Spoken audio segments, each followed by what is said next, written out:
अस्सलाम वालेकुम दोस्तों, मेरा नाम है असीब शफ़क़त और आप देख रहे हैं हंसी TV. Amazing random facts around the world के पार्ट 12 में खुशामदीद। ये वो सीरीज़ है जिसके अंदर हम दुनिया जहान से मुतल्लिक कई इंटरेस्टिंग और ऐसी हैरत अंगेज़ फैक्ट्स जानते हैं जो आपने आज से पहले कभी ना सुनी हो। So let's get started.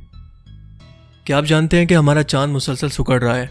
Scientist के मुताबिक पिछले करोड़ों साल के अंदर हमारा चाँद 50 सेंटीमीटर तक सिकुड़ चुका है। इसकी हालत बिल्कुल ऐसी है जैसे अंगूर सिकुड़ कर किशमिश में बदल जाता है, यानी कि बिल्कुल सूख जाता है और उसके अंदर दरारें पड़ जाती हैं। तो हमारे चाँद के साथ भी कुछ ऐसा ही हो रहा है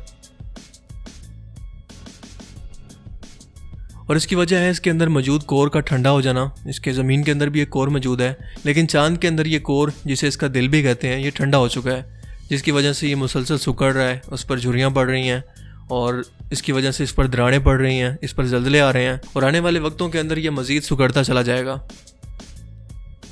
साइंटिस्ट ने अब तक दुनिया की सबसे ऊंची और धमाकेदार आवाज़ें पैदा कर ली हैं, यानी कि दुनिया की सबसे ऊंची आवाज़ साइंटिस्ट ने पैदा कर ली है, जो कि है 270 डेसिबल।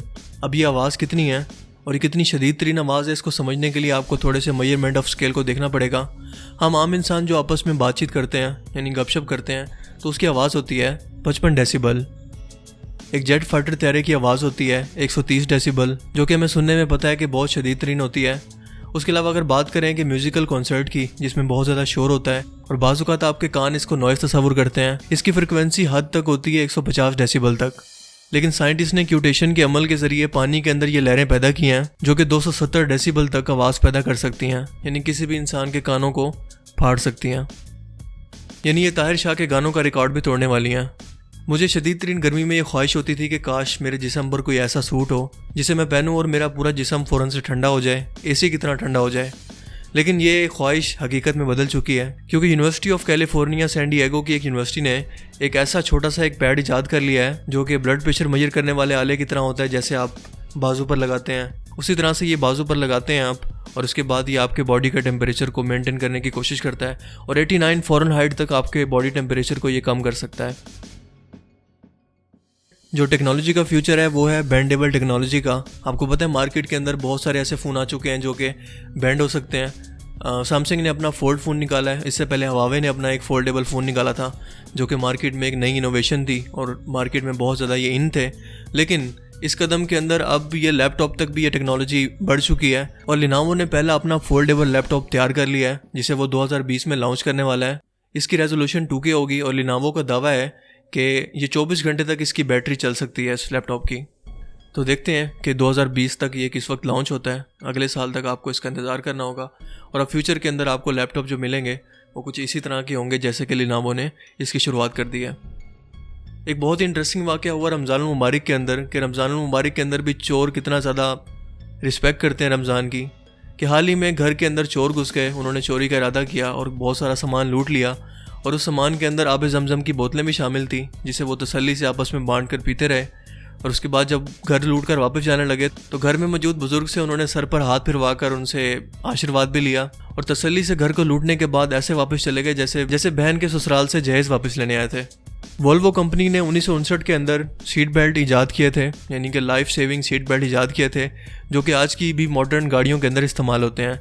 लेकिन इस कंपनी ने इसके पैटेंट्स अपने पास रखने की बजाय, इसके राइट्स अपने पास रखने की बजाय, यानी कि जो भी कंपनी इनकी इस इनोवेशन को अपनी गाड़ियों के अंदर यूज़ करेगी उसे पैसे पे करने पड़ते हैं। लोगों की ज़िंदगियाँ बचाने के लिए इसे फ्री कर दिया, यानी कि आपको कोई पैसा पे करने की ज़रूरत नहीं है, आप इसको फ्री में इंस्टॉल कर सकते हैं, फ्री में इसको यूज़ कर सकते हैं। यही वजह है कि गाड़ियाँ बनाने वाली कंपनियाँ इसको मुसलसल अपनी गाड़ियों में बिना किसी पेटेंट के इस्तेमाल कर रही हैं और ये बिल्कुल फ्री है और अब तक ये तकरीबन 35,000 लोगों की ज़िंदगियाँ बचा चुके हैं।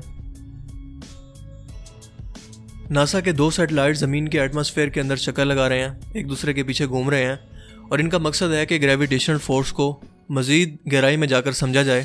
ये एक दूसरे को फॉलो कर रहे हैं, यानी कि एक दूसरे के पीछे चल रहे हैं।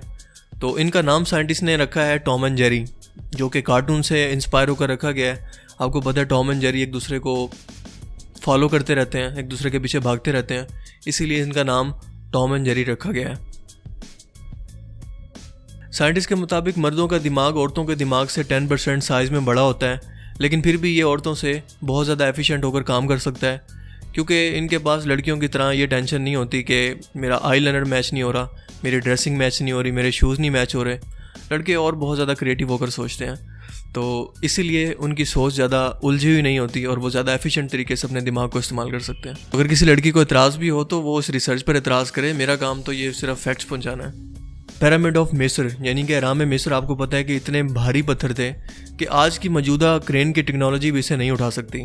इसीलिए इन्हें दुनिया के 7 अजायब में से एक माना जाता है, क्योंकि आज की मौजूदा टेक्नोलॉजी भी ऐसे अहराम नहीं बना सकती।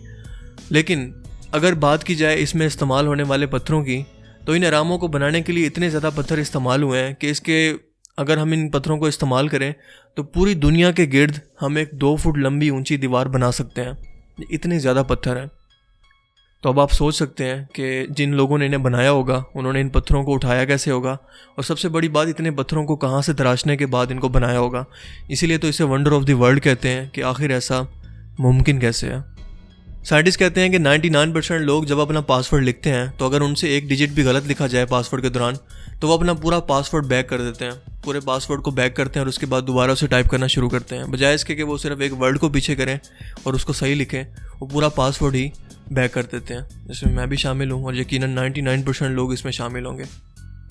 दुनिया का सबसे लंबा ट्रेन का रूट पुर्तगाल से होता हुआ रशिया तक पहुँचा और उसके बाद ये वियतनाम पहुँचा। इसने 10,700 मील का फासला तय किया और 13 दिन के अंदर 17 ममालिक का सफ़र किया। इसे दुनिया का सबसे लंबा रिकॉर्ड कहा जाता है जो एक ट्रेन पर सफ़र के दौरान बनाया गया, और आज तक इस रिकॉर्ड को कोई नहीं तोड़ सका। जानवरों से ऑब्सेशन कि वो हमारी जासूसी कर रहे हैं, इस तरह के ऑब्सेशन हमारे हमसाए भारत में नहीं है कि वो कबूतरों को पकड़ के उस पर इल्ज़ाम लगाते हैं कि ये हमारी जासूसी कर रहे हैं या ये इंटेलिजेंस के लिए काम कर रहे हैं। इस तरह का एक वाक़या ईरान में भी हुआ। वो सन 2007 में एक ऐसा वाक़या हुआ कि ईरान ने इसी इल्ज़ाम में, जासूसी के इल्ज़ाम में 14 गुलहरियों को कैद कर लिया। पता नहीं वो कौन सा एटॉमिक बॉम्ब बांध के साथ घूम रही थी या उनकी जेब में कौन से ऐसे किलर हथियार थे गुलहरियों के पास कि उनको गिरफ्तार कर लिया गया इंटेलिजेंस की तरफ से और उनकी जासूसी शुरू कर दी गई। द एवेंजर्स का आजकल बड़ा शोर है, इसको मूवी को बहुत ज़्यादा पसंद किया जा रहा है। लेकिन क्या आप जानते हैं कि ये जो एवेंजर्स नाम लिया गया है ये कहाँ से लिया गया है? दरअसल ये हकीकी नाम है जो कि लिया गया है वर्ल्ड वार 2 से। वर्ल्ड वार 2 के अंदर यहूदियों की एक जमात थी। आपको पता है हिटलर ने यहूदियों पर बहुत ज़्यादा जुल्म किए थे, उनकी असैसिनेशन करने की कोशिश की थी, उनकी तमाम आबादी की। तो इन्हीं में से एक ग्रोथ था यहूदियों का जिसका नाम था एवेंजर्स, और उसने हिटलर के जो कैदी थे वर्ल्ड वार 2 के दौरान उनको असैसिनेट करने की, उनको मारने की कोशिश की थी। हिटलर की नाजी आर्मी के लोगों को मारने की कोशिश की थी। इसी से इंस्पायर होकर इस मूवी का नाम भी एवेंजर्स रखा गया है, जो कि कातलों की टीम है जो कि फ्रीडम के लिए लड़ती है। स्टेल्थ एयरक्राफ्ट के बारे में हम पहले भी जान चुके हैं कि दुनिया की सबसे तेज़ तरीन टेक्नोलॉजी है जो कि बहुत ज़्यादा फास्ट स्पीड से चल सकती है और ये रडार की पकड़ में भी नहीं आती। यानी कि आपके ऊपर अगर स्टेल्थ एयरक्राफ्ट घूम रहा है तो आपको पता भी नहीं चलेगा कि आपके ऊपर से एयरक्राफ्ट गुजर भी गया है। इसी तरह का एक स्टेल्थ एयरक्राफ्ट जिसका नाम था SR-71, इसने लॉस एंजलिस से वाशिंगटन तक का सफ़र सिर्फ 64 मिनट के अंदर तय किया और इसकी रफ्तार थी 2145 मील पर आवर। अब इमेजिन कर सकते हैं कि फासला कितना होगा और कितनी तेज़ी से इसने ये सफ़र तय किया। इस तैयारे को ब्लैक बर्ड भी कहते हैं, जो 1976 से अमेरिका के इस्तेमाल में है और इसको ये मज़ीद डेवलप कर रहा है, और इसे दुनिया का सबसे एडवांस तरीन मैन मेड एयरक्राफ्ट भी कहते हैं जिसकी रफ्तार का अब तक कोई मुकाबला नहीं है। फ्रेडरिक वेलनेच एक ऑस्ट्रेलियन पायलट था जो 253 किलोमीटर की एक टेस्ट ड्राइव पर निकला।